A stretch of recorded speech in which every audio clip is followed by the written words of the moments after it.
Media. Welcome back to Behind the Bastards, a podcast where we have uncomfortable conversations about sex and sexuality and the 90s, the Bay Area, and the early 2000s. It's going to be awkward for everybody. Hitting a lot of quadrants. Hitting a lot of important quadrants there. Hitting a lot of big cues. A lot of Robert cues, in fact. Jamie Loftus, our wonderful guest, back in the saddle again to talk about the orgasm cults. How are you doing, Jamie? It's great to be back in the medical saddle that makes you come. Oh, okay. Well, yeah. I was like, saddle, weird choice today, buddy. Okay. Look, we're all struggling to not say things again, that sound like. It's weird, especially like. Again, this is all so adjacent to like things I've done and were a part of my youth that it's really kind of weird to me. Like the reaction everyone else has to like and then they're doing like public sex demonstrations in front of crowds of people. It's like, no, I've been to a bunch of those actually. Like, yeah, there's a lot of fine people at these events. Mm-hmm. There's good. We had one at one of we did an event one year where like the theme was, because there's a different one every year, bad idea. And so like my roommate, who is a lady and is a bit older than me, I think she's like 30, wanted to do like a demo on like how to use like different like safe sex objects and stuff like that, because it's like a big 5-day camping trip where a bunch of people are having sex. And she was like, well, there should be an option for people to learn that in addition to the weird kink camps that teach you how to use like a fucking St. Andrew's cross or a whip or whatever. The problem was that the structure we had for it this year was also made to kind of meet the theme of a bad idea. So it was a big like pyramid like tent shade structure thing with like a huge bed thing at the bottom, but the top was like a disco ball that we had made by cutting up hundreds of pieces of glass and putting them into like a paper mache ball, and they were just kind of glued on, and it's like 100 degrees. And so as it heats up, as people are like cuddling or doing the safe sex demonstrations or whatever in there, pieces of like jagged glass are just like falling down. And we had put up like a tiny little net to catch it. But again, it's supposed to be a bad idea. So we didn't want to protect people too much. We just made sure people were warned. By the way, it rains glass inside the. This sounds like a saw trap. What are you talking about? It was fun. Very few people got cut. It was a really nice week. I used to hang out in all of Jigsaw's traps. We were young. It was a good time, and there were like maybe 4 to 5 stitches required as a result of the shattered glass disco ball. It was a great week. I had a really good time. I've got bad idea tattooed on my fingers because of that week. It was great. Wow. I got electrocuted twice. From I was like the lore drop at the end. I nearly killed a man with a flamethrower. It was an awesome week. Wow. Accidentally, guys. All right, come on. Tarantino, let's move on. This is an iHeart podcast.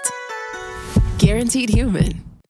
The Second World War is the largest event in human history. A 20-part documentary series with Tom Hanks. No part of the globe was untouched. No life unchanged. Experience the ultimate account of World War II. Every single person had a story. These are the stories that make us who we are. World War II with Tom Hanks. New episode Monday at 8. Part of History Honors 250. Only on the History Channel. This is Dr. Joy from Therapy for Black Girls. A fresh, sparkling kitchen? Yes, please. The scrubbing it takes to get one? Not a favorite. That's why you'll love Dawn Power Wash Dish Spray. From everyday dishes to the toughest messes, it makes cleanup twice as fast. Less scrubbing, more living. Find Dawn Power Wash Dish Spray at your favorite retailer. Dawn is a proud sponsor of the Elton John Impact Awards, honoring those who have helped shape a more inclusive and compassionate world with their artistry, advocacy, and unwavering commitment to equality. Don't miss the Elton John Impact Awards podcast, available June 1st on the iHeartRadio app and everywhere podcasts are heard. Support for the show comes from Public, the investing platform for those who take it seriously. On Public, you can build a multi-asset portfolio of stocks, bonds, options, crypto, and now generated assets, which allow you to turn any idea into an investable index with AI. It all starts with your prompt. From renewable energy companies with high free cash flow to semiconductor suppliers growing revenue over 20% year over year, you can literally type any prompt and put the AI to work. It screens thousands of stocks, builds a one-of-a-kind index, and lets you backtest it against the S&P 500. Then you can invest in a few clicks. Generated assets are like ETFs with infinite possibilities, completely customizable and based on your thesis, not someone else's. Go to public.com/podcast and earn an uncapped 1% bonus when you transfer your portfolio. That's public.com/podcast. Paid for by Public Investing. Brokerage services by Open to the Public Investing Inc. Member FINRA and SIPC. Advisory services by Public Advisors LLC, SEC registered advisor. Generated assets is an interactive analysis tool. Output is for informational purposes only and is not an investment recommendation or advice. Complete disclosures available at public.com/disclosures. Protect your pet with insurance from Pets Best. Plans start from less than $1 a day. Visit petsbest.com. Pet insurance products offered and administered by Pets Best Insurance Services, LLC, are underwritten by American Pet Insurance Company or Independence American Insurance Company. For terms and conditions, visit www.petsbest.com/policy. Products are underwritten by American Pet Insurance Company, Independence American Insurance Company, or MS Transverse Insurance Company, and administered by Pets Best Insurance Services, LLC. $1 a day premium based on 2024 average new policyholder data for accident and illness plans, pets age 0 to 10. So, if you type the words welcomed consensus orgasm, which is, remember the group that kind of descends from the Morehouse community, the welcomed consensus. If you type those 3 words into Google, as I did, you'll be presented with the Amazon page for a video titled Deliberate Orgasm, Expanding Female Orgasm, Volume 1. It currently costs $132 on Amazon. 2.5 stars, 15 reviews, 2.4 stars. Really? Honey. Ooh, the cover is haunting. The cover is in like sexy at 160p. It looks like he's wearing, like it's a naked woman and like a man who's like straddling her and has a hand around her buttocks, but he's wearing jeans. Like she's completely naked and he's fully clothed in jeans. It looks like a cropped Guantanamo picture. It's horrific. Yeah, it looks like some shit from fucking Al Ghuraib. Thank you. I hate it. Disgusting. God. 132. Okay. You have to really want that. I actually do appreciate really the want that financial DVD. barrier. Not just anyone should be able to look at that. You have to be a pervert with money. Most people are not ready. I also love that it's under the special interests section of the DVD categories for Amazon. This is indeed a special interest. Full jeans. So you're like, let's be clear, no one's comfortable. Nobody's having a good time. No one's having what you would call sex, right? Like raw jeans on human skin, not for nothing. It's that lady's gonna chafe. Mm-hmm. Yeah, big time. Everyone's chafing. Now, this is one of several video guides published by the Welcomed Consensus by the time that Nicole Daedone found it in 1998. She had dated Erwan for a while, and while that didn't last, her interest in deliberate orgasm did. She pressed Erwan to connect her to more training, and rather than send her to Morehouse, he advised that she look into this splinter group instead. And is this pre like huge groups? This is pre-operating theater coming? No, they're doing that. Like the Morehouse had done that. Remember, they'd done that thing where they said that, like, it's a 3-hour orgasm. Like they had done some demos like that, largely as like PR things to like bring people in. And the Welcome Consensus did, it wasn't that big, but they did do live demonstrations, right? One of the things that because the Welcome Consensus is totally about orgasm and pleasure. And they declare it our birthright because we were conceived in orgasm. That's like the motto of the group, essentially. And to bring in new members, they do live demonstrations where a woman would be masturbated for an hour. And they also sold really risque merch. Like they're very proud of how horny their merchandise is. They have t-shirts that brag, life is too short for mediocre sex. The Welcome Consensus didn't call new members marks. Instead, they used the term benchmarks because it's just a little different than the cult they're kind of ripping off. It sounds less antagonistic, for one. This is the Burger King of the Morehouse. Like, it's the Burger King of orgasm cults, folks. That's what the Welcome Consensus is. Life is too short for mediocre sex is pretty good. Yeah. It's pretty good shirt. It's a pretty good shirt if it's not attached to a Colt, maybe. I don't know. Nothing's gonna get me in the door like some fugly weird merch. So I was like, I know. Up till then, I'm like, at what point would I entertain going through the doors? And it is the fugly shirt. It's the fugly shirt. Yeah, that's what they knew.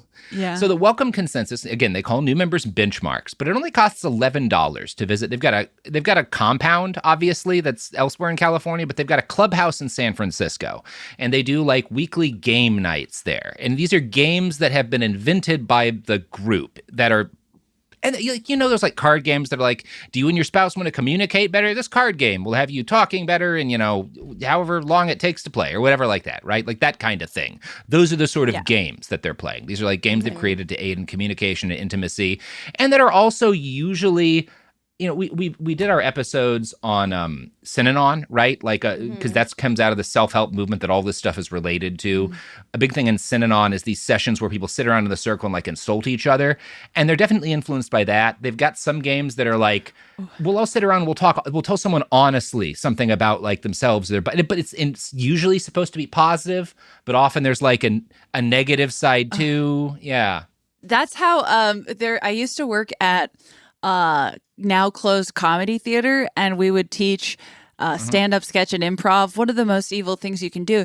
And on in the stand-up classes, the first day would always be just that. You would have to get on stage. I never took it, but I watched each student who just wants to put themselves out there stands on stage, and every other student says, what are some assumptions people might make about you? And this is in Boston, Massachusetts. So you're hearing some really nasty stuff. Wild stuff. Yeah. And then you're just told like, so, maybe that's something you might want to play up on stage. You're like, it's just, ugh. Anyone who, I don't know, the radical honesty movement, I'm just like, please, less. Disastrous. Less. We need to lie more. We need to lie more to each other. We really, You're for not our wrong. own Critical. protection. Yeah. I don't want to know. It's not that we need to lie more. We need to just know less about each other. It's not lying just to not tell someone everything. And we don't all need to tell someone everything,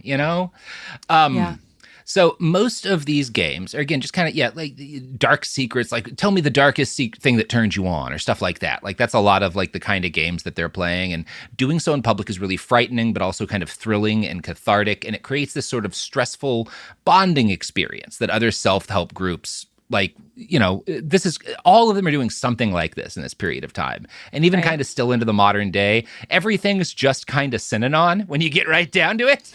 Now, the founder of the Welcome Consensus, R.J. Testerman, which sounds fake, was a cowboy-coated dude. He's always wearing like a fucking cowboy hat. He's in like his 50s. And what people will tell you about R.J. and the cult is that he's really good at calling people on their bullshit. And here that phrase means he's really good at psychologically abusing people, right? Like, that's what that means. Yeah. RJ was attended to by 4 women who were his lovers and also helped run the group. This was specifically framed more as polyamory than as polygamy. And one thing everyone got who lived at the group's ranch was plenty of sex and a near total escape from the real world. New members, like Nicole, were promised that they too could escape the grind of regular life if they just gave themselves over to the cause. They then got to live on an organic farm, growing their own food and orgasming at least 5 times per day. You really are not allowed to do it less. You're not allowed. I was going to say, you gotta do it. But that's a hard limit. It's not sounding like there is an opt-out. Okay. No. Now, can you lie? Of course. They're not checking, but... Oh, you can lie. Yeah. Okay. Everyone does. So the WC framed their sex work as as sexual experimentation. Again, just like the Moore House is like, we're really more researchers trying to learn the scientific secrets of sex that have been locked away. And their goal is to create like an elite level sexual experience. They were actually as much as they were inspired by their self-help groups, they're inspired by like fine dining restaurants, like the French Laundry. That's very much how they like build themselves. This is like a gourmet orgasm. Yeah, a Michelin star come. Yes. So Nicole was an instant fit. In short order, she'd paid $14,000 for a 2-week class on how to feel and acknowledge her orgasms. Hewitt notes that in her bio for the group website at the time, she wrote, "Orgasm is the thread that weaves my life together. There is nothing but orgasm, as much as I want." That's really how a lot of the stuff in the later cult that she's going to make is going to sound. Like, they talk about it like fucking mana, right? Like they're wizards and this is their magic power is orgasm. Like it's a quantifiable thing. Like it's not like a moment that happens. It's like a quantifiable kind of energy you can just have with you and like do a Dukins with. It is kind of like almost, I mean, I know it won't be for long, but it is almost kind of sweet how they're talking about orgasms as if it was their idea and they're the first people to think of this. Yeah, no one else had figured this out. So the older group members noticed right away that Nicole was very good at winning new recruits, at convincing people to join the group and to pay money. One of her first gets was a young woman named Allison, who was referred to the group by Erewhon after meeting him at a rave. Again, there's a lot of like after parties for Burning Man and stuff that people are being like recruited for to some of these groups and shit. Like that's like a thing. And Erewhon is kind of the thing I get is that he's kind of like their floater. Like he's probably, I think, a good looking guy and he's going out to like parties and stuff to find women like Nicole and Allison and, you know, talk them into showing up at a place like this. Okay. So Allison meets Erewhon at the rave and she goes to the welcome consensus. And at her first meeting, she meets Nicole and she tells Nicole, oh, you know, I just got awarded a bunch of stock at work. So I just cashed in like hundreds of thousands of dollars. And Nicole is like, cash register signs, right? So she starts flirting with Allison and Allison falls in love with Nicole, even though she'd always considered herself straight before. And I think this has a lot to do with just Nicole is very charismatic. She's very good at making you feel like you're the only person in the world. And she's very good at making you feel that like doing things that feel good with Nicole are also like revolutionary acts that are helping humanity. You know, that's kind of Nicole's superpower. Yeah. So we've talked about the Greeks and we talked about Morehouse, about how they went from like, you know, when women orgasm, it's so incredibly powerful. And they've used that as a way to like say, obviously that means women always want it, right? And the same thing happens to the welcomed consensus, right? Per the book Empire of Orgasm. For the book of keep going. That's bad. Yeah.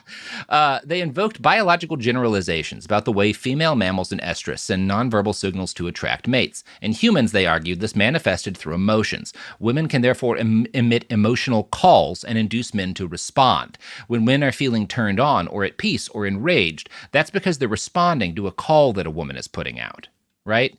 Now, this means that women are responsible for men's arousal, for how men feel. Right. And men are not. Probably men aren't responsible for how anything. responsible for making sure that they're taken care of. Exactly. And that's actually feminism when you think about it. Isn't it, ladies? Yeah. And as is the case with any group that dedicates themselves to reimagining human relationships while fucking on an isolated farm, they spiraled into madness as time went on. As researchers, the group decided to experiment with violence and whether or not that might be a healthy way for people to express emotions honestly. And the way how this happens is like RJ and a bunch of the men are like, I get angry and just want to hit women sometimes. Maybe that's good. Like that's literally the thought process here. And at this university, we're choosing to explore things we already know. And they already do. God, yeah, okay. It's fucked up. So one example Ellen Hewitt gives is a male member of the Welcome Consensus who gets into an argument with a female member and punches her hard enough to knock her to the ground. And she goes to RJ to complain, and he says, hey, you need to cop to whatever it is you were doing that made him angry, or I'll beat you up myself, right? And this is liberating, right? Mm-hmm. Yeah. Because that means you're powerful, and that's me acknowledging you're powerful. That's me acknowledging your power. Yeah. Wow. So RJ, this won't surprise anybody, was an aging drunk who went crazy with power and was as likely to give his followers pain as pleasure when he was doing these orgasm sessions. Sometimes if he was angry at a woman that he was like stroking, he would stroke her clitoris so hard that it like was agonizing. And then like when someone would be like, hey, you're hurting me, he would accuse her of refusing to surrender. And it was not he regularly would like literally just slap or otherwise hit his partner's genitals during these if he got angry at them. So again, these are not like nice times a lot of the time, right? No. I'm sure that's super shocking to hear. I don't know this one. Say more. No, not great. This is and this is all happening in group set. This is like there's no shortage of witnesses. Yeah. Yeah. Lots of witnesses. That just reminds me of that Samantha Jones quote from Sex and the City when they're at the massage store and there's a bunch of women there that are not actually shopping for massages, but they're shopping for vibrators. And she looks at this woman and she goes, "Not that one. That will burn your clit off." Honey. Okay. Perfect. Okay. Wow. She's always with us. She's always with us. Ahead of the times. So Allison, not long after Nicole convinced her to join, became the target of RJ's ire. There's like an evening where there's a bunch of people hanging out at the property, and RJ gets really drunk, and he tells Allison, like, get down on your hands and knees, and he pulls up her skirt and he starts whipping her with a riding crop, and just like screaming and cursing. He's just like a maniac, right? Nicole does nothing, even though Allison is very clearly frightened. And that's kind of something Nicole takes with her, is that this person who I thought was into me and was like, it convinced me that this was a safe place, brought me into the situation and said nothing when this happened, right? I know this echoes a lot of cults, but it feels very NXIVM adjacent in the way that women are being weaponized to recruit other women. Yeah. And it happening at the same, Nicole's cult is going to happen at the same time as NXIVM. I mean, this is too. NXIVM, I think, it started in the 90s some, but they're very similar movements. Yes, there's a lot that they have in common. Mm-hmm. Nicole would later brag when she starts her cult that she was one of the only women RJ never tried to hit, which, like, I don't know what that says. Yeah. In 2001, after 3 years with the welcomed consensus, Nicole decided she had reached the peak of what they could give her. Their top training course was called Validation. And to pass, you had to complete a 3-hour orgasmic stroking session and do a 1-hour public demonstration. To even attempt this costs $100,000. Nicole doesn't have that kind of money. So she goes to Erwan and is like, hey, man, you've just come into an inheritance. Why don't you pay for us both to have the $100,000 class? And Erwan pays initially, but then he gets cold feet and he backs out and demands a refund of the money he'd put down. And RJ refuses to refund his money. So Erwan sues the group and accuses them of prostitution and says, and he had been part of this, right? Erwan was. But he says just they're just selling sex. He can't get a refund. Yeah. Yeah. Okay. So journalists start converging on the community. They get a bunch of bad press, and RJ's kind of getting old at this point, so he just backs off, and they really reduce the recruitment efforts. He eventually decides, I'm just gonna kind of fade away, right? Yeah. I'm too old for this shit. I don't want to have to fight the outside world. And the abusive grift was good while it lasted. Yeah. And that's when Nicole kind of decides it's time to leave, right? It's time for me. She can see, okay, the welcomed consensus is on its way out. It's time for me to start my own orgasm cult / training program. And we'll talk about all that once we finish these ads. Guys don't like talking about ED, but if something's been off in the bedroom, you're not alone, and you don't need to wait longer than you need to take action. Getting real treatment is simple, and through Hims, it's 100% online. At some point, you've got to stop blaming stress, sleep, or just getting older. If bedroom performance is in question, it's probably crossed your mind to do something about it. The good news, you don't have to jump through hoops to fix it. Hims connects you with licensed healthcare providers online, giving you simple access to legitimate ED treatment options from home. No awkward appointments, no pharmacy lines. You just complete a simple online intake form, and a provider will review your information and determine if treatment is right for you. If prescribed, your treatment ships directly to your door in discreet packaging. To get simple online access to personalized, affordable care for ED, weight loss, and more, visit hims.com/BTB. That's hims.com/BTB for your free online visit. hims.com/BTB. Prescription required. See website for details and important safety information. Sildenafil is the generic version of Viagra. Viagra is a registered trademark of Viatris, a Viatris Specialty LLC. Hims is not affiliated with or endorsed by Viatris. This ad is brought to you by Vive Healthcare, the makers of Dovato, dolutegravir, lamivudine. If you're living with HIV, do learn about Dovato. Dovato is a complete HIV treatment by prescription only for some people 12 and older. Your doctor will determine if Dovato is right for you. Most HIV pills contain 3 or 4 medicines. Dovato is as effective with just 2. No other complete HIV pill contains fewer medicines than Dovato.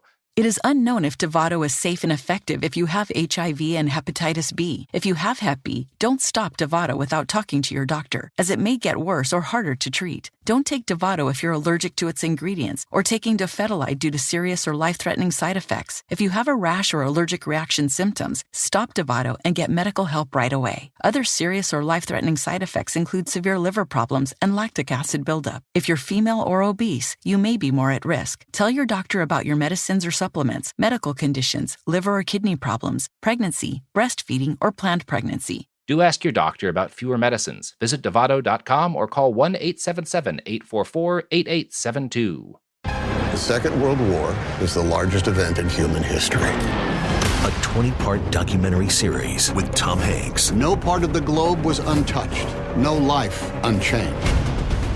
Experience the ultimate account of World War II. Every single person had a story.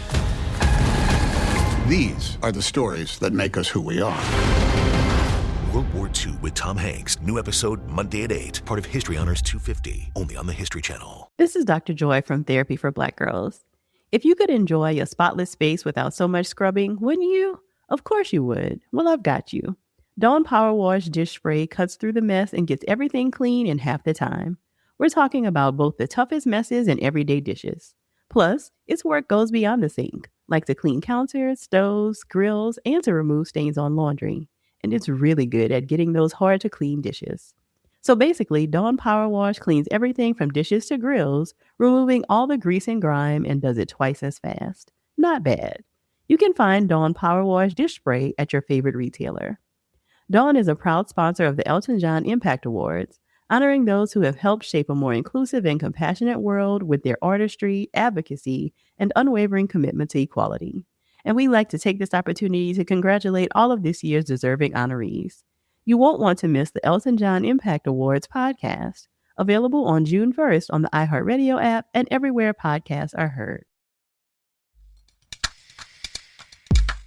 So, to find and start her own cult, Nicole knows she's going to need money, right? And she does not have any. So before she leaves, she finds a married couple, Rob and Carol Candle, who had recently joined the Welcomed Consensus. Yes, very good names. Carol Candle. Oof. Kandell. Good for her. They want to spice up their boring 1%er corporate life, right? Rob is a successful businessman. I think he's I don't know if he's like rich or just upper middle class, but he's got money. And he and Carol had lived up to this point a pretty standard life. Like they get married. Rob is very successful. He works his way up the corporate ladder. And then kind of when they're in, their 30s with age in sight, Rob is like, oh my God, like we're boring, right? And so he goes to Burning Man with his wife and they take mushrooms and he decides he wants more out of life than just like making money. And that's what brings Rob and Carol to the Welcomed Consensus, right? Okay. And Rob is... because Nicole spots immediately that this is the guy I need to bring with me when I leave this cult. And that's because he's going to be the model for the kind of dude that she is going to kind of fashion her entire life around soaking for cash. Unfortunately, she's often going to do that by like making other women fulfill that guy's weird and sick desires. So he pays her, but that's coming in a bit. But what she sees right away with Rob is that Silicon Valley is filled with dudes who spend all their, when they were in school, they were always studying. They were big nerds. They didn't spend a lot of time partying. They didn't do a lot of dating. And then they start working and they're workaholics and they don't spend a lot of time dating too. And, if they get married, they probably feel like they never got to sow their wild oats. They didn't get to do enough partying. They didn't get to have enough sex, right? Mm-hmm. And they wind up bored and feeling like life is passing them by. And she sees that in Rob and she realizes this kind of guy will do anything to prove to himself that he's not just another middle-aged, middle-class white guy with money. Right. And more I think to the that point, this personality profile too is like there's always an element of like revenge to having access to a lot of sex and that it's been owed to you. You're getting it back. Yeah. I never got it in high school, right? Mm-hmm. And he definitely, a big part of what he feels is that like I will do anything to have sex with a lot of young women, right? That's what Nicole sees in Rob, right? So she first enters Rob's life when he goes to a benchmark gathering and she walks in wearing this elaborate, sexy costume. He would later describe it as like a moment from a movie where the music changes to mark an important plot point because all these guys want to feel like they're the leading man in a blockbuster film. And like, finally, like my life is turning into a movie. I'm no longer going to be like this boring schlub working a job, right? And Nicole sees that and sees like, that's just what you tell him. You just tell him this is a great adventure. Like, you're the protagonist of life. We're going to make like, this is like that's forever now, as long as you stick with me. So for the moment, Carol needs to be around too, because Rob is not willing to immediately dump his wife. And Nicole manages to convince them both that she can provide a more exciting and lucrative future for them than the welcomed consensus. So she poaches these two and two other students before leaving, and they all move into Rob's house in San Francisco, while Nicole tries to figure out what to do to differentiate her grift from the ones that had come before her, right? She knows she wants to do something like the Moore House and the welcomed consensus, but she wants it to be her own thing. And she wants it to be something that can last and will not wind up pissing off a bunch of like newspapers and stuff, right? She has to make like, somehow, how do I make it work and how do I make it palatable for like people in the 90s who are less sexist than these dudes from like the 60s and 70s who had started the other orgasm cults? Right. Or at least a different kind. Yeah, or at least a different kind. So before she figures out what her grift is going to be, while they're all still living at Rob's house, she knows she wants to launch a food donation charity called Fill Up America. And this is not an act of charity. This is something she had learned because both the Welcomed Consensus and the Moore House people did this, right? Where they had food donation charities and they would take food donations. But the purpose of these were not to give out food. It was so that you didn't have to shop, right? You take in you make yourself known as like, this is who you donate food to. And people donate food and you take out the good stuff and you use that to feed everyone for free at your commune. And then you give away the bad stuff to like a food pantry or something like that. Like that's literally what it is. And that's what Nicole is doing. It's very unethical. Yeah. God, that's so horrible. Yeah, where it's just really like a gigantic shipment of like soaking wet PB&Js. Yeah. Yes. And you got out all the good shit. Yeah. I have to say, like, the future sex cult having something called Fill Up America is so funny. Fill Up America is gross. It's really funny. That's gross. It's really nasty. It's really gross. You had to know that, Nicole. This was like the year 2001. Like, we weren't that in the fucking... You know like, what you're doing, knew what you're Nicole. doing. Fill Up America. Nasty. And it says a lot about Nicole that she's like, first, even before I know what the grift is, when I know what the cult's going to be, before I have any like members or any classes, we've got to have our fake food charity so we don't have to pay for groceries. Right. Yeah. Now, Nicole starts writing her own guide to what she called orgasmic meditation, which pulled back from the multi-hour sessions the Welcomed Consensus had worked up to. She realized it was a lot more marketable to sell clitoral stroking as a 15-minute meditative technique, something you can plug into your morning routine without much fuss. She specifically says, I want this to replace coffee for like young professional women in like the Bay Area and stuff. Like instead of your morning coffee, you have like your morning fucking 15-minute I do. stroke. She already, I will say, other than like it's a better hook than what Vic is saying. It's a way better hook. She's much smarter than Vic or RJ. Coffee with coming is a great pitch. It's genius. It's genius in a way. Yeah. Yeah. Absolutely. Not, hey guys, did you know my wife could come? Should we start a business? Yeah. Like she has learned. And what tells you how ahead of the curve she is like in like 2016, you would have written this as like a joke startup, right? To parody like the health and wellness culture and the body optimization culture in the Valley and the Bay. But this is like 2001 or 2, right? She's really ahead of the curve. She sees this part of San Francisco before it's as much of a meme as it's going to become. Pre-goop. Pre-goop. Now, there is conflict arises pretty quickly between her and Carol. Carol is convinced that Nicole wants to convince her husband to abandon her because that is exactly what Nicole is trying to do. Carol, get out of there. Get out of there, girl. So Carol gets pissed and she's like, Rob and I are leaving. We're going to go stay at a nice place in Jersey for like a couple of weeks and you need to be gone when we get back. So Rob and Carol fucking bounce. And before they leave, Nicole is like, you'll regret it. Your life will be nothing but boring once you get back home if you leave us. And that says, like, she leaves, her little nascent cult leaves, and they try to find a new place to be. And Rob and Carol come back, and they do kind of miss the cult. They are like, oh, it is really boring without Nicole. I'm just kind of like making money and living in like the Bay. I kind of want to be back in a cult. It's a lot more fun than my life. So there's not a lot of good movies out right now. Yeah. We'd like to rejoin. Can we take Nicole. acid and party? Yeah. We took And an improv Nicole- class and it wasn't fun. We want Yeah, to call wasn't it back. good. Didn't fix things This is 2001, but is this 2001 or so. before 9/11 or after 9/11? We're probably after 9/11 now. I don't know. All right. I just wanted to understand the cultural vibes of the time. Sure. So Nicole calls Rob a few weeks into this and is like, hey, you guys want to like come over and take acid? Like we're staying at this new place. Why don't you all party? And like they do, and soon they're back in the group, and she eventually talks Rob into leaving his wife, and she basically does it by pitching him like, look, we're going to create this new tech-savvy community of orgasm entrepreneurs, and we're going to sell this technique to all of these like rich people in the Bay and all these beautiful young women in the Bay, and I want you to be basically a human billboard, Rob. You're going to have endless access to women's bodies as you just kind of like help us afford this while we're getting off the ground. And Rob agrees. Rob is on board. No kidding. Right? Rob agrees? Yeah. That's yeah, crazy. Rob takes the deal, ultimately does leave his wife. I was trying to like drop myself into the experience of someone making like telling me to my face they're an orgasm entrepreneur.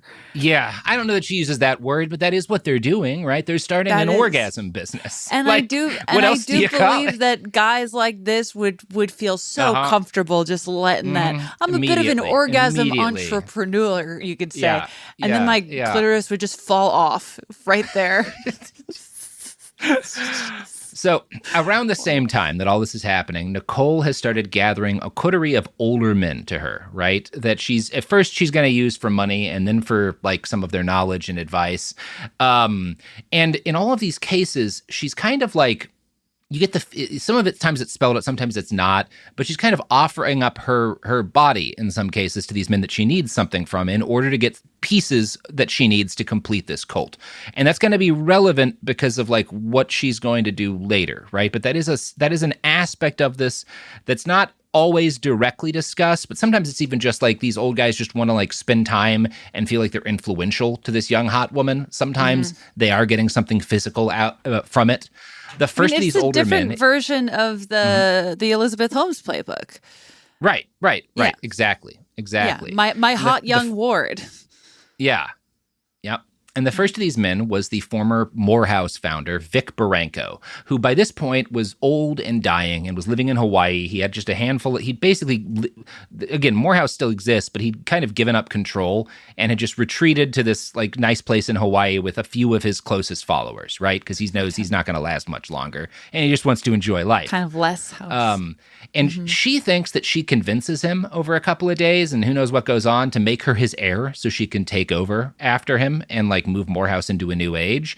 But that was just a lie. Like he never meant that. And she eventually realizes that she's been had and he was just kind of screwing around with her.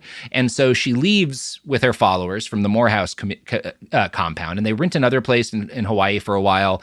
And they start like planning out like what are we going to do? Like, what is our course curriculum going to be? And they start writing out, obviously taking these ideas from Morehouse and the Welcome Consensus and throwing in some of their own, mostly Nicole's, and they're putting stuff together. They move back to San Francisco where they meet the next of these older guys, who's a 45-year-old former musician named Don Marys.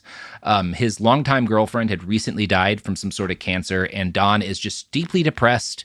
He's certainly not a rich guy, but he's got a house of his own and he's got some amount of money, and they really just need a place, right? Nicole had known him when she was in her early 20s and had been partying and doing a lot of drugs, and he's a musician, so they'd kind of known each other, and she'd latched onto him like 10 or so years ago, even though he was a lot older, and he'd avoid getting entangled with her then because a friend of his had told him, quote, "She's a monster." But she shows up a decade later. He's really lonely and sad. And she's like, hey, we're doing this like fun thing. We're going to start an orgasm business. Can we like do it in your house? And he's like, okay, I guess why not? Cool. She doesn't critically. I said she doesn't say it's an orgasm business. We're doing like a self-help thing, and we're going to come up with like a new training program to sell people and start a business. Can we do it in your house? Right. Right. And orgasms are what? They're like the Xenu of the operation. Like you're yes, like, oh, yes, by very the much. way, Absolutely. by the way. Okay. For Dawn, yeah, Dawn's going to have to Okay. wait to learn that orgasms are what this is all about. Okay. So while he's out working, because he's still like a handyman or something, Nicole and her friends are at his house writing courses on orgasmic meditation and clitoral stroking. Mm-hmm. Don is kind of only dimly aware of like literally what they're doing. He's mostly just happy to not be lonely, it kind of seems like to me. And he starts to become aware that like whatever they're doing during the day, Nicole seems to be flirting with him. And Don is a smart enough guy to know, like, well, that can't be genuine. Like, I know, like, I'm way over the hill. I don't feel good anymore. Like, she's got to have an angle in this, right? I'm grieving. Like, it. Yeah. So one day Don is in the room, but Nicole is talking to Rob. And Nicole tells Rob, I should marry Don. I think that would be really good for the group if I married Don. And she doesn't even say this to Don. And they wind up taking acid later, and he kind of gets pissed about this because, again, he's grieving. And he's like, you shouldn't joke about stuff like that. And he like kind of leaves for a while, but he comes back. And she keeps pushing him to spend more time with them and to party with them and kind of flirting with him more. And even after they eventually leave his place because Rob gets a new place near San Francisco. And she's like, Don, why don't you come with us and stay for a few days? And he's like, I know something's going on here. I know this isn't on the up and up. But I am old and sad, and I kind of want to take drugs with this hot young lady and her orgasm cult, what might be an orgasm cult, right? He was going through a hard time. Oh, I feel for the guy. That sucks. Yeah. Yeah. She plies Don with LSD, and he winds up spending like more than like weeks there. And her followers pitch him on what they'd started calling the Institute of Monastic Understanding, which they like because the acronym is IMU, right? Yeah, there's your Xenu. Gross. Mm-hmm. Nope. Yeah. So their food charity is in full swing by this point, and they start recruiting people who volunteered to help them bag and distribute groceries, right, to join the cult. These people are hearing about the orgasms. Don still is not. People come and go from the property, including Don's cousin William, who Don like calls Will up, and Will comes down for a few weeks, and he writes a fictional book about his time there and about like falling in love with these like LSD cultists. Mm-hmm. And Hewitt includes some lines from it in her book, and this Don's cousin's writings give a pretty compelling glimpse inside the minds of these older men that she's bringing in. And like, because this is going to be relevant, the whole growth of this cult. This is what's always going on in the dudes' heads. Quote, think of it, the endless excellent sex, the lively intellectual conversation, the intense tripping, all the new people I was meeting, and just the entire unknown adventure of it all. In this community, more happened in a week, every week, than would happen in 3 months back in the old world. My other life, that place when I had an American Express card, a lifetime ago. Right? What if you didn't have to think about money or work and could just take drugs and have sex? Yeah. Right, but then also positioning that, I feel like so like crucial to these kinds of grifts is to not make it just sound like what it is, which is like drugs and sex and the illusion of power and access and all this stuff, and being like, this is a spiritual mission, and you're doing the best at it. Yeah. No, that is what I got out of the events I used to go to as a young person, because they were totally honest. It was like, no, for like 5 days, we're going to do drugs and have a bunch of weird sex, and there will be a bunch of art and music to dance to. But then you go home.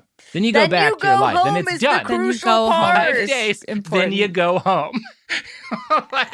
And if you have a nice time, that's great. But crucially, it does not make you God. Great thing to do.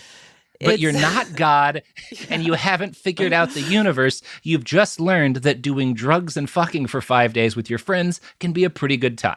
Yeah. Which you knew already before you did it. Hope you disinfected those cuts from the glass that was falling from the ceiling. A little Safe bit travels. of glass cuts. Whoever got hurt by glass? Other than the people. So Don agrees eventually to marry Nicole, knowing it's a bad idea. And Nicole admits to him at this point, after he says, let's get married, she's like, by the way, this whole thing is all about orgasms. This is an orgasm cult that we're doing. And he's initially pissed, but at this point, he's agreed to marry her, right? So he forgives her, and they have a weird wedding where she kind of ignores him until they're married. And then she tells him, she turns to him and she says, actually, you've just married everyone in this room. And it's all of the other cult members. Horrible time for Dawn. And her followers jokingly make Dawn a shirt that says, indignant man kidnapped by love cult, like a fake headline as a joke that I love. Like, they are really poor. Like, Dawn is, he's getting fucked with, but also they were just saying what was happening, man. Like, I don't know.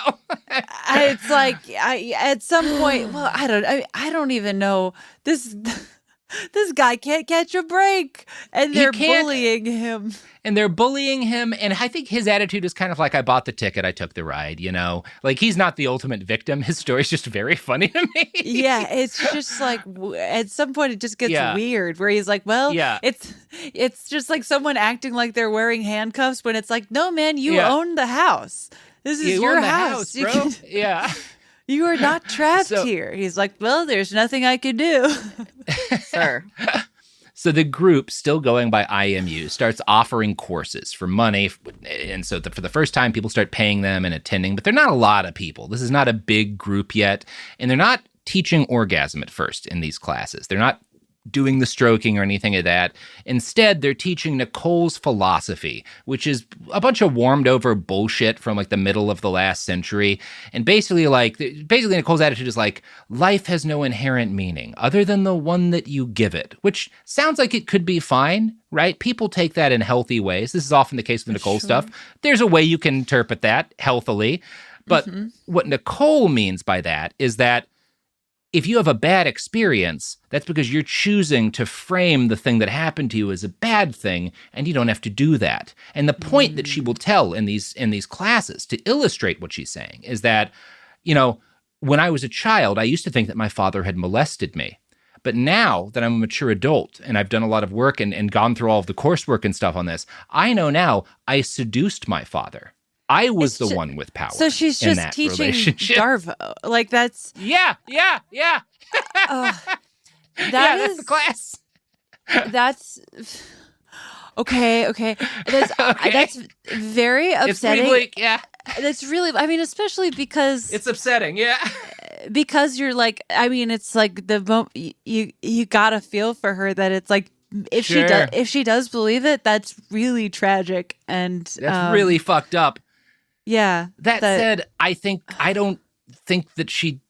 this is, maybe she believes it or not, but I think this is consciously, she's doing this because she knows what she's going to be doing to the people who are her followers, right? And she wants, this is a really good thing to convince everyone to believe at the baseline before you start doing the other shit she's going to do. That if you think something's bad, it's because you're interpreting it as bad. It's like almost like a grooming tactic. Like you've just taken a course on why everything that's about to happen to you is actually okay. Yep, is fine, is good. Yeah. Yes.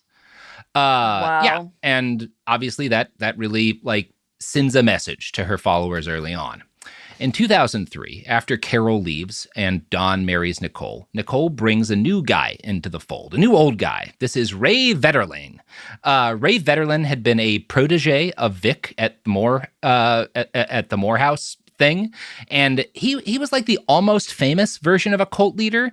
Like, he'd been pretty big in Morehouse. He'd done some cult stuff of his own, but it had never really taken off. He'd made some money. He'd done okay, but it never really. Industry. Cult leaders. It's a tough industry. He's a working cult leader, Ray is, right? Don't take it personally, man. It could have just as easily on one leg at a time. Yeah, exactly. Yeah. But Ray knows the business, right? Ray knows if you're going to start a cult, here's the things you want to do. Here's how you build the curriculum that you're going to sell and all this stuff. And so she brings him in and he writes down a lot of his best tips and tricks, and he helps her kind of plan the cult she's going to start from the ground up. And this is kind of a situation where Ray is both going to get physical access to Nicole's body. He's going to be doing all of these physical orgasm demonstrations where he's like stroking her. But he gets to kind of live through her because she is young enough and has enough energy to start a successful cult, and he doesn't anymore. And I think that's a big part of it for Ray, right? Mm-hmm.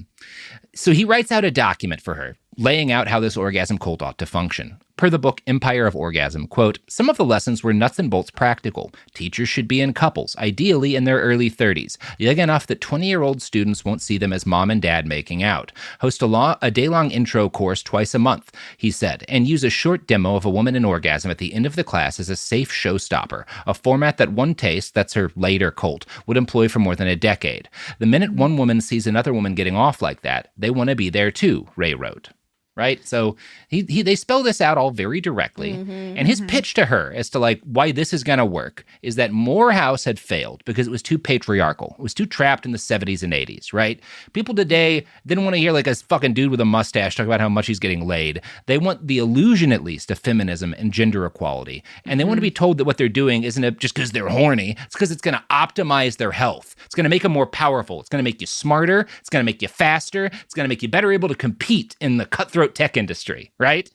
That is such a it's the same sexual crime, but being positioned by a woman who claims this will optimize you.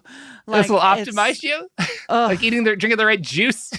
Yeah. Super funny. I mean, that's like, that is, even though it is funny and a great pitch, replacing, like, it's so Silicon Valley brain to be like, I come instead of drink coffee and it saves me time and it actually releases more chemicals. It saves me 8 minutes a day. Right. Yeah. Look at how many emails I've sent. It's the same as the AI thing, really, right? Jesus. Where it's like, look at how many more emails I send than everyone else. I'm productive. They're all in a language I don't speak, but I sent them. And that's what matters. That's all that matters in business.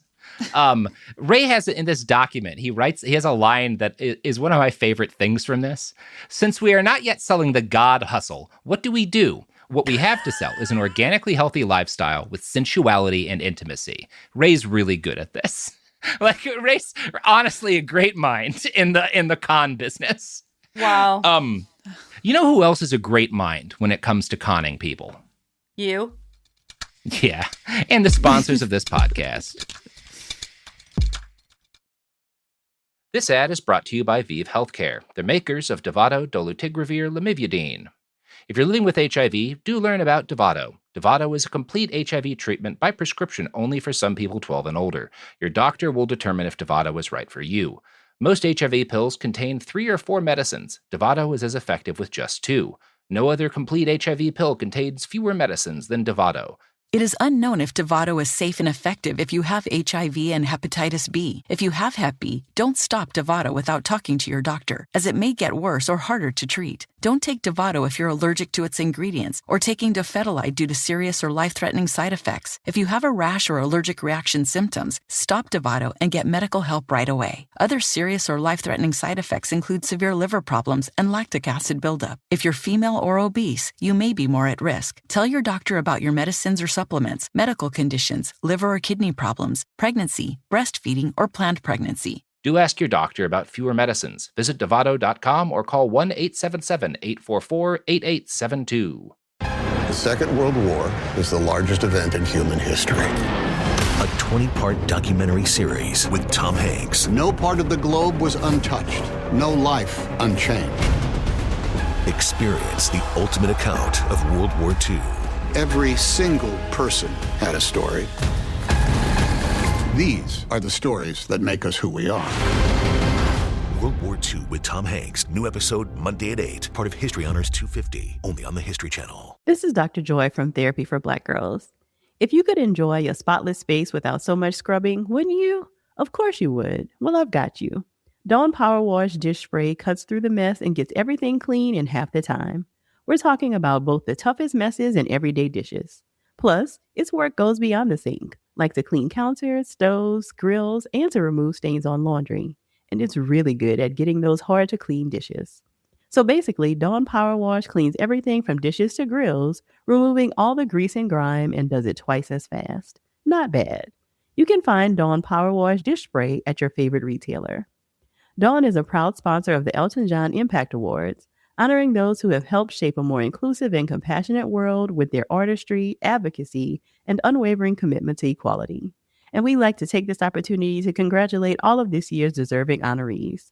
You won't want to miss the Elton John Impact Awards podcast, Available on June 1st on the iHeartRadio app and everywhere podcasts are heard. Let's talk about a condition many people haven't heard of, and it turns out it's more common than you'd think. Peyronie's disease, or PD for short. PD can happen when scar tissue builds up under the skin of the penis. This can cause a curve with a bump during an erection, and for some men, lead to pain during intimacy, and may impact mental health. It may also lead to anger and frustration, depression, lowered self-esteem, and even withdrawal from sexual activity and physical intimacy. Because of this, some men could feel embarrassed or reluctant to talk about PD. The actual cause of PD isn't always known. In some cases, it may be linked to a minor injury or repeated injuries during sex or other physical activity. The good news is, PD is treatable. If you notice a curve with a bump, a trusted urology specialist can help diagnose it and walk you through your options, including non-surgical treatment. To learn more about Peyronie's disease, visit talkaboutpd.com. And we're back. So, Ray wrote that anyone showing up to their classes was, by definition, missing something, right? This is like, because this is something Nicole knows a lot of this, but Ray's kind of writing out all of his lessons. And one thing he writes that, like, anyone's going to show up to like a optimize your life fucking orgasm class is missing something, right? They don't have everything they need. They're not fully happy, otherwise they wouldn't be here. Right. And the one thing that Americans are more likely to miss than anything else is intimacy, right? So if you can create situations that fake, very sudden, very intense intimacy with a large number of hot people, you can make a fuckload of money. Because people will get addicted to that, and they'll pay any amount of money to keep being around it. And all you have to do is be brutally honest about what they're doing wrong, at which point they'll listen to whatever you tell them is the right way to do things, right? Because they want to stay there, they want to keep having these experiences, they want to keep feeling that they're having revelations and stuff, because they're just doing things that feel good for their body, and that's nice. Mm-hmm. And people can't accept that. People can't just accept that, like, oh, maybe I like having sex in like a fucking weird group situation, which is a perfectly fine thing for people to do if that's what gets you off. But they can't just accept this feels good. It has to be optimizing me. This has to be unlocking a secret hack in my brain. Otherwise, it's a waste of time because I won't make more money at Apple, right? And that's again, literally that's the fucking thing. And it's like going back to the fucking 12th century is like a cis woman orgasming has to have some sort of like crucial productive function where it just nothing can just feel good. And that's really what drew me in to like the fucking events that I like, these little burn events that I went to. Was like the whole pitch was like, you know what sucks? Capitalism. You know what doesn't suck? Doing drugs with your friends in the woods. And like, where's the hedonism? It wasn't like the hedonism's important. Where's the hedonism? This shit sucks. They had that back in Morehouse, but it got really, again, if there's also a guy that you're paying for the experience. Yeah. That's the other important thing is that, and there's not like a guy, like it's just a bunch of people hanging out. Like no one's getting rich off of this. Right. Like as soon as there's a guy and as soon as you're paying thousands of dollars, like things get very quickly problematic. But if you're paying thousands of dollars, then it can't just be something that feels good. Because like actually feeling good can be really cheap. Like I can just sit on the couch like with my partner and we both have feel really nice like watching a movie, but nobody makes money off of that. There's gotta be a fucking they have a can't be worth anything. They have a meeting at the beginning of every day. Do not tell people they can just come at their house. Yeah. Do not tell them. Don't tell people that. Don't let them know they can just actually find love and companionship without like paying money, because that will ruin us. You can just start a conversation with someone and see what happens. Don't tell them that shit. Don't let them know. Don't let them know. So Don and Nicole and their little group are living at Ray's place at this point, right? They moved into Ray's house and they're helping Nicole explore how to make her, they're basically prepping. They're going to be doing these public orgasm demos and they're training, right? They're like preparing for like these marathon public orgasm sessions, right? And this means that Nicole every day is lying down in a room full of mirrors while Don and Ray's in his 70s, masturbate her at the same time. And Ray is supposed to be kind of like teaching Don how to do it, because the idea initially is that Don will do this because he's her husband in the actual like public classes. And Nicole she's not, she's having these with a lot of her followers, like they're all practicing these masturbation techniques. And Nicole is keeping a blog in which she writes about her experiences in lurid detail. And this is going to give you an idea of like how you can't ever talk about it like sex. You should never describe the sexual sensations or what you're seeing or doing in a sexual manner. You don't want it to be hot. You want it to sound like a fucking poem or something, right? Like, because that makes it not gross. So for an example of that, here's one description that Nicole wrote about how it felt to be masturbated by Ray, this elderly cult leader. Oh, no. The laughter welled and welled inside of me. I became swollen with laughter, and then like champagne pouring over the sides of the bottle, tears began to flood me, right? And again, the key here is that there's nothing about sex in there, right? That makes it seem profound and also marketable. Some Lana Del Rey ass line. I was like, it is like, whatever, writing sex poetry is fine, but if that's like a hard rule, then it starts to feel kind of like dissociative. But also that makes it feel very different from these prior cults. There's no guys going, and this is so hot, isn't it? Like, because they're being like, no, it's like champagne pouring over the sides of a bottle. You know, like, it just feels more intellectual and thus safe, right? Right. That's the basic idea. And part of the idea here is that like while she's being stroked for an audience, she'll call in like people to put their hands on her and describe how they felt. And the idea is that like this is such a powerful spiritual thing that like everybody is affected by it in the room, right? And that gets everyone to buy into it, and it makes them feel connected and included and helps make it an addictive experience. Soon she's got like 20 or so followers, but she's not making money off of this, and she feels like the group is incomplete until one day Ray is like, hey, Don's not working for like the sex demo stuff. Nobody's going to want to watch Don do this. I think you should bring Erwan back. Because Erwan's hot and he's really good at doing these demos. Don cannot catch a break. Fucking Don. He's been fired from the manipulative sex local theater troupe. It's so sad. And Don, he's growing increasingly disillusioned. He hears one day he overhears Ray and Erwan talking because she brings in Erwan, and Ray and Erwan called Don a throwaway person. Sad. There is like a Eugene Levy and Best in Show quality to Don to me. He's just like... It's really funny. Yeah, Eugene Levy 20 years ago would have been the guy to cast for Don. For Don. Be like, hey, so people, you're really bringing down the vibe at the sex cult. Don.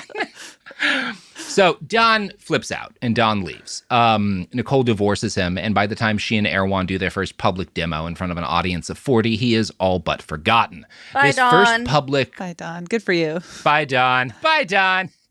This first public like stroking demo happens in August of 2003. Hewitt's book describes the scene in detail, and I don't feel the need to tell you what Erwan did to this woman's vulva step by step.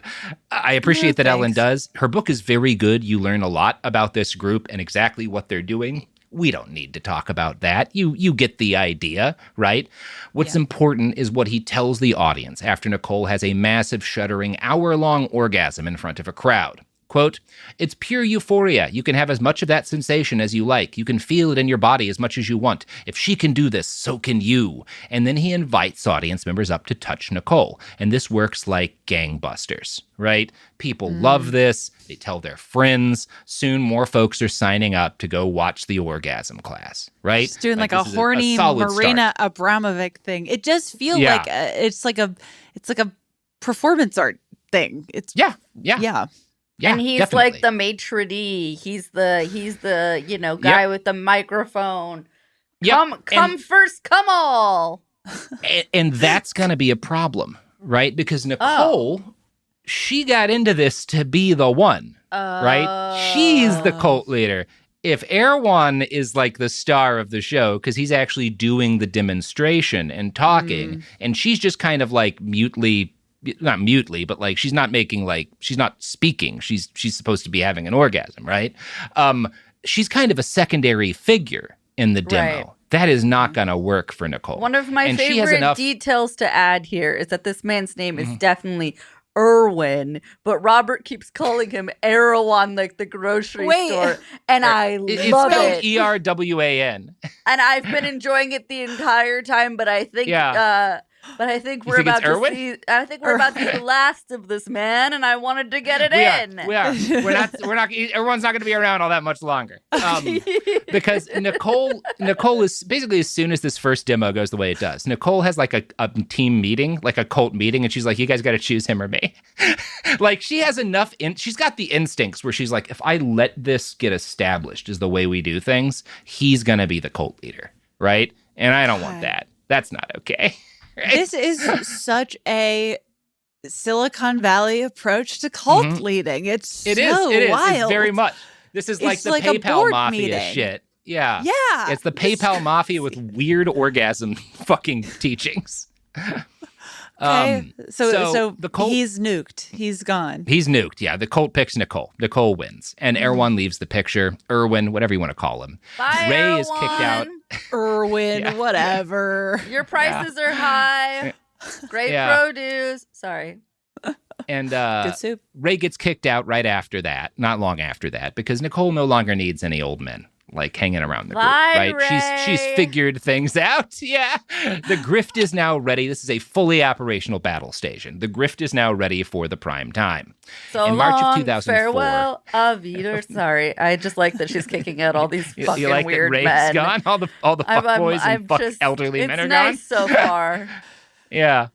In March of 2004, Nicole finally settles on a name for what they were doing. OneTaste. It was taken from the title of a book by a philosopher and attributed to a statement by the Buddha. Just as the great ocean has one taste, the taste of salt, so also this teaching and discipline has one taste, the taste of liberation. Yes, one taste, the taste of liberation. He's talking about, that's Buddha talking about, I guess, Buddhism. Oh, yeah. But she's like one taste, because when you have pussy, one you taste. guys, not pussy. Yeah, they're not doing that, Jamie. But when you have one taste of the life we offer you, you'll never want anything else for yourself, right? That's how it's supposed to feel, you know? Yeah. So on July 30th, 2004, the OneTaste Urban Retreat Center opened in San Francisco's Folsom Street, which is probably the most sex-positive neighborhood in the U.S. at the time. There's a big street fair on Folsom that's like a bunch of leather daddies and like some really depraved public sex acts. If you really want to see some shit, go to the Folsom Street Parade. San Francisco in the 2000s is still like kind of hanging on to still pretty being cool. right? Yeah. It's pretty cool. Yeah. Yeah. Mm-hmm. So Nicole and her followers ran their orgasm demos there, but they also this is like a big warehouse basically, and they've got like several different businesses that they operate out of it. They've got a yoga studio, they've got a massage parlor, they've got like a cafe that sells fucking frozen yogurt because it's 2004. And they're also hosting workshops, not just the orgasm stuff, but they've got some very bae-friendly subjects like conscious cuddling, right? Where again, and you get a lot of like, oh, people think you have to pay to like cuddle with a bunch of people because they don't have any community. Like, that's a bummer. Again, that stuff was just free when I was younger. We didn't have to pay to fucking do a workshop next to a froyo stand.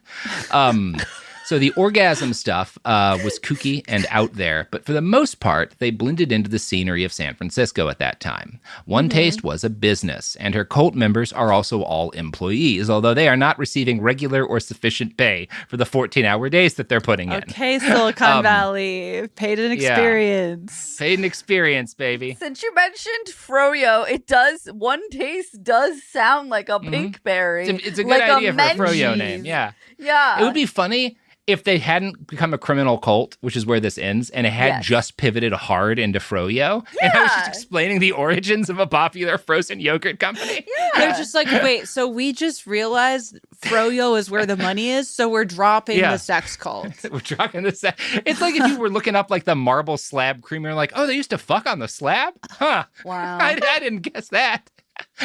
Guess the ice cream was a better business.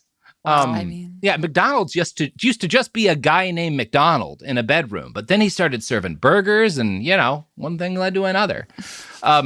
So Morehouse starts having weekly sessions where they're playing communication games to draw in the normies. Instead of calling it the Mark Group or the Benchmark Group, she called this the In Group, a term which I think deeply revealing to the social dynamics that are at play here, because most people, most of us weren't cool at high school or at any of the schools that we went to. And some people grow up and they enter the wide world and they find their place in it. And we forget that we ever wanted strangers to think that we were cool. Other people don't get over that. And they particularly never get over, a lot of men never get over seeing like the cool hot guys at their high school hang out with the cool hot girls who didn't know they existed. Right? Mm-hmm. That like eats at them the remainder of their lives. And so that's why she's calling it the in-group, right? Mm-hmm. Is it's to be like, you're one of the cool kids if you're hanging out with us, right? Mm-hmm. Like you're one of the cool kids if you pay for our classes. This is how to be that because we're having lots of fun, experimental, weird sex.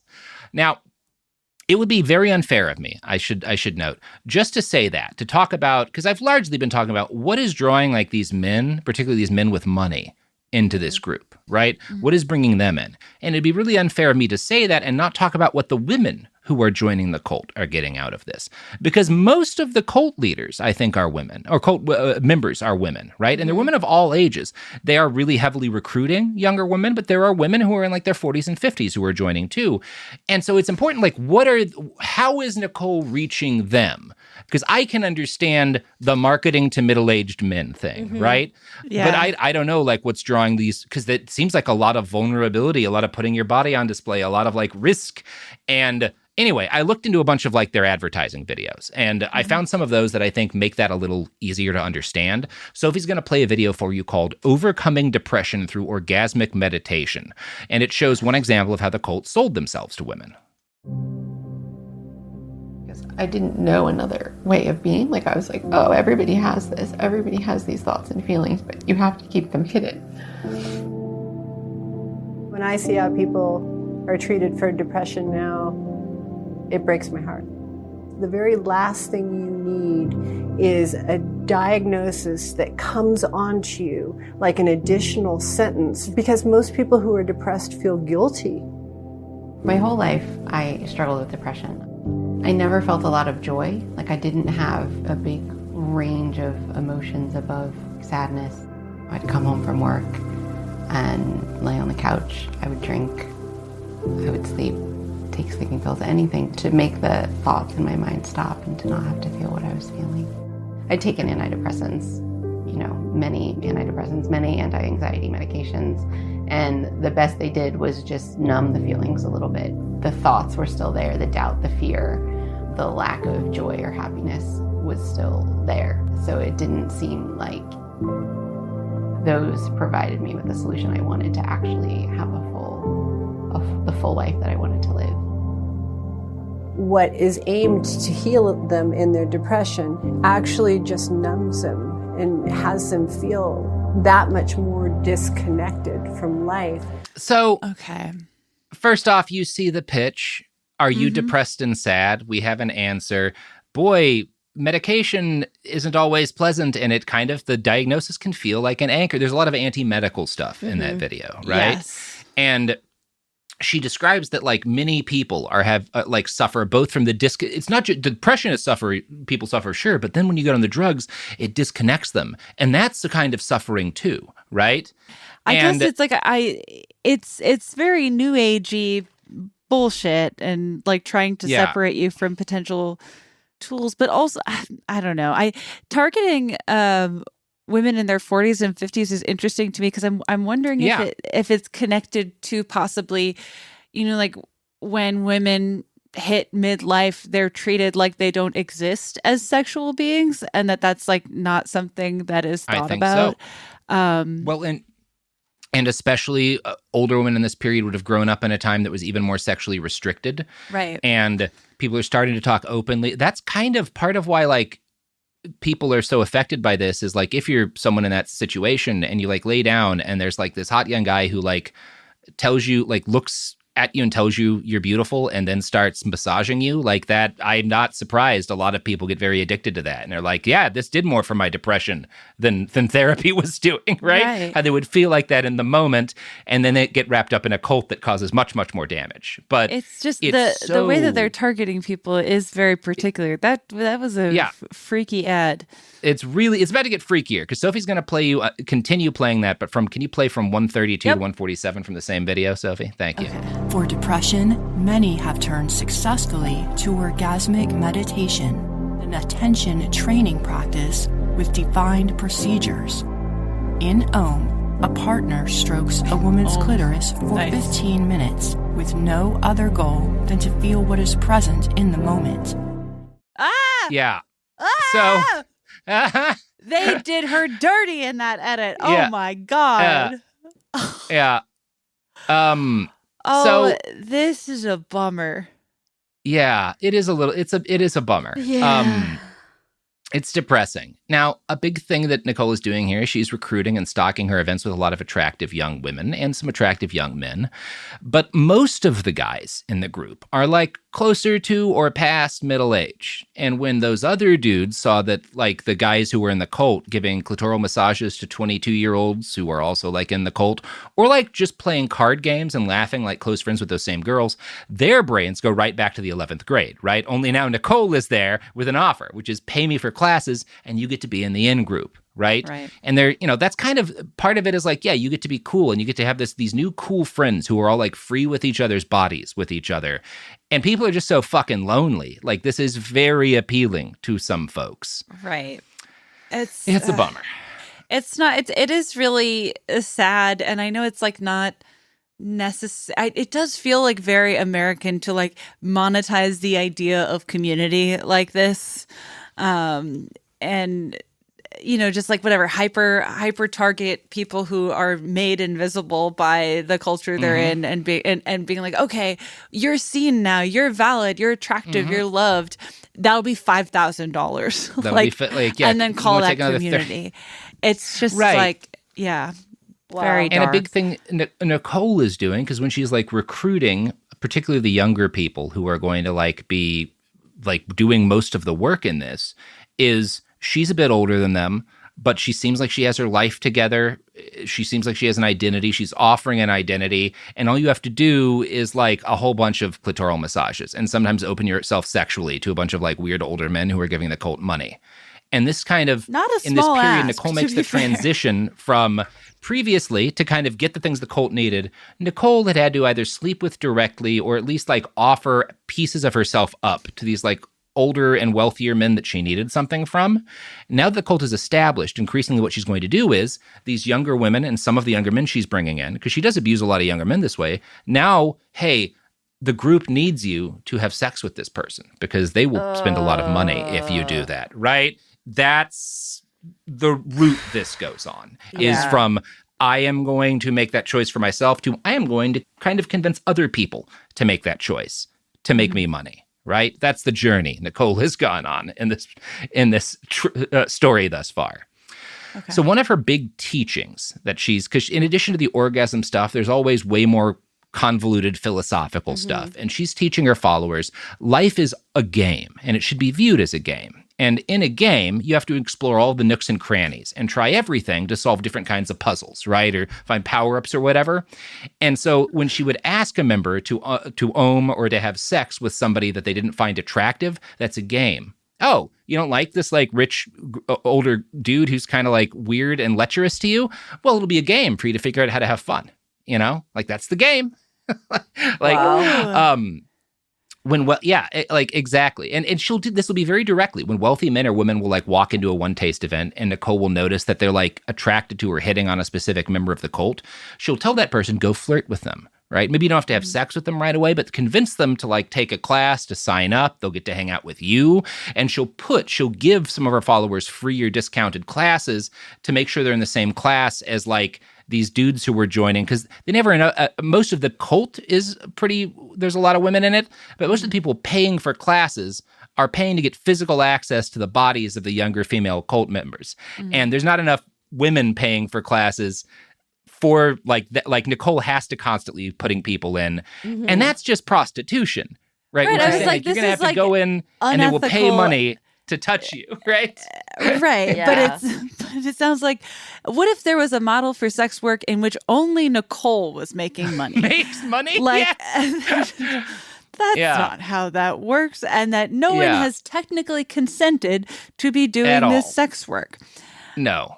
Now, a big part of the game is to keep people talking about OneTaste. You know, hype and allure spread by word of mouth. And so Nicole starts offering, because they've got this yoga center, they offer naked yoga classes, which get newspaper. There's a bunch of stories about it, you know, like it becomes like this, San Francisco sort of thing, right? It helps drive more people to the business. Maybe they come in to see the naked yoga class, but they find out, orgasmic meditation, what's that, right? Sure. And so they take a class. Now, as you probably heard by now, they're referring to orgasmic meditation. They're pronouncing it Om, like, you know, the Om, right, the meditative, you know, chant thing. At the same time, they have turned the actual like clitoral stimulation massage thing into this almost sexless procedure. In one of the 10 books the group would publish under Nicole's name, she described orgasmic meditation as, quote, a structured attention training practice described in concrete terms as one person stroking another's clitoris for 15 minutes according to specific instructions. And that language works really well in terms of getting newspapers and other media organizations to treat OneTaste very differently than they treated Morehouse or the Welcomed Consensus, both of which were described accurately as creepy, weird sex clubs for perverts. OneTaste is going to be treated like a startup, right? Or at least like a massively popular alt health practice. And to kind of make that point, here's a segment from a 2009 New York Times article by Patricia Leigh Brown and Carol Pogish. Quote, at 7 a.m. each day, as the rest of America is eating Cheerios or trying to face gridlock without hyperventilating, about a dozen women, naked from the waist down, lie with eyes closed in a velvet-curtained room, while clothed men huddle over them, stroking them in a ritual known as orgasmic meditation, oming for short. The couples, who may or may not be romantically involved, call one another research partners. A commune dedicated to men and women publicly creating the orgasm that exists between them, in the words of one resident, may sound like the ultimate California satire. The notion of a San Francisco sex commune focused on female orgasm as part of a long and rich history of women being public and empowered about their sexuality, said Elizabeth A. Armstrong, an associate professor of sociology at Indiana University who has studied San Francisco's sexual subcultures. And I find that as really interesting because, like, y'all kind of, not only did you all fall for it, the New York Times kind of repeated their ad pitch where, like, other people are stuck in traffic and going to work. You're just coming all the time if you join the cult. Man, See, wouldn't be their first time. It's so how instantly, and like Nicole is really smart to do this. If you're trying to do this, like just like co-opting any feminist talking point and the history of feminism in the area is like thing number one to do. It's like it's straight from the Sandberg playbook. And it's like don't read too carefully. I see the puzzle pieces. You've got the border set up where it's going to end up in part 3 being very. That's right. Like I see the Silicon Valley of it all happening. And as you note, Jamie, like Professor Armstrong isn't like wrong per se, but also she wouldn't have described Morehouse as part of a long and rich history of women being public and empowered about their sexuality, right? And this is the same thing. They've just dressed it up as a tech startup. And I'm curious about, I mean, like what, I guess this does feel very like Silicon Valley clinical to like mask something else, but removing all of this, it's like all of the sexy parts of sex, but keeping all of the vulnerable parts of sex. Interesting. I'm trying to, I mean, it's leading to something obviously, but it's just interesting how quickly people at the time were like, so this is great, right? Yeah. Like the least sexy sex that you could possibly have. And it's expensive. And it costs money. Well, part of what I want to be clear here, it's only the classes where it's deliberately not sexy. Okay. Outside of the classes, there's a lot of regular sex happening. As we'll talk about in the next part, these people are living together for a chunk of this, right? For a lot of this. And Nicole is also telling them to pair up with people that, like, I think it would be good for you to have sex with this guy who's going to give us money. I think it'll be a growth experience for you to, like, fuck this guy or this lady who we need something out of, right? Pimp. But that's happening underneath these public sterile sex demos. And so that's the facade. law who comes is going to be like, well, whatever this is, it's not prostitution. They're clearly not horny. And they're ignoring all of the straight up prostitution that's happening in the background. Right. Officer, they're clearly not horny. Let's keep moving. Off to find somebody else. It's also important I note kind of at the end here that the image of this is that what's different about OneTaste is that Nicole is running things. The boys aren't in charge, so this really is feminine and empowering. But that's not really what's happening either. No. Because by the time they start doing demos in San Francisco, Nicole is the stroker who's performing most often in front of these large groups. That's what they call it, right? And so she's often, when the media comes by, she'll often do the demo that they see of these meditative techniques. But she's the only woman in the cult who regularly got to perform as a stroker for classes and demonstrations. The other strokers in public are almost always men. Yeah. So, I mean, and So she has gross. extra.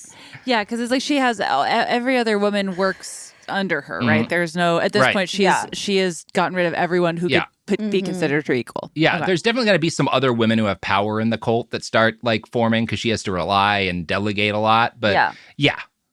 Okay. Well, I'm looking Cool. forward to part 3. Well, that's part 2. Yeah. Yeah. Awesome, Jamie? guys. Really Jamie, good. I think it's going to get let's awesome. plug some pluggables. Let's plug, baby. Yeah, you can listen to Bechtelcast and We Be Unhoused every single week. I've got a book coming out next year that I'll be able to talk more about soon. I can't talk about, follow me on Instagram, Jamie Christ Superstar. Hell yeah. Yeah. Excellent. Podcast is over. We're done. Behind the Bastards is a production of Cool Zone Media. For more from Cool Zone Media, visit our website, coolzonemedia.com, or check us out on the iHeartRadio app, Apple Podcasts, or wherever you get your podcasts. Full video episodes of Behind the Bastards are now streaming on Netflix, dropping every Tuesday and Thursday. Hit Remind Me on Netflix so you don't miss an episode. For clips and our older episode catalog, continue to subscribe to our YouTube channel, youtube.com/@BehindTheBastards. We love about 40% of you, statistically speaking. The Second World War is the largest event in human history. A 20-part documentary series with Tom Hanks. No part of the globe was untouched. No life unchanged. Experience the ultimate account of World War II. Every single person had a story. These are the stories that make us who we are. World War II with Tom Hanks. New episode Monday at 8. Part of History Honors 250. Only on the History Channel. Combat sports fans, this January it's the Bruise Cruise. Party with fighters, watch a bare-knuckle fighting event live in the Caribbean. Plus DJs, bands, and chaos at sea. Prices increase soon. Hop aboard now. Go to bkfsea.com.